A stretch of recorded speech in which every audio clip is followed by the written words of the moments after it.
जी ये कुछ पूछना था, पूछ सकते हैं? जी पूछ। वो ये पूछना था, किसी ने सवाल किया था कि जब किसी बड़ी शख्सियत का नाम लेते हैं तो उसको उसके नाम से नहीं बुलाना चाहिए, बल्कि उसके लक़ब या उसकी कोई कुन्नियत वगैरह से बुलाना चाहिए।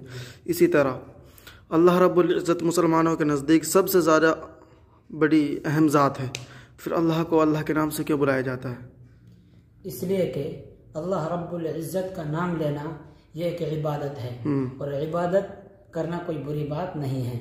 इसलिए अल्लाह रब्बुल इज़्ज़त को अल्लाह के नाम से पुकारना कोई बुरी बात नहीं है। जी शुक्रिया जी, जज़ाकल्लाह। एक दिन बीमारी ने दौलत से कहा, तुम कितने खुश नसीब हो कि हर कोई तुम्हें पाने की कोशिश करता है, और मैं कितनी बदनसीब हूँ कि हर कोई मुझसे दूर भागता है।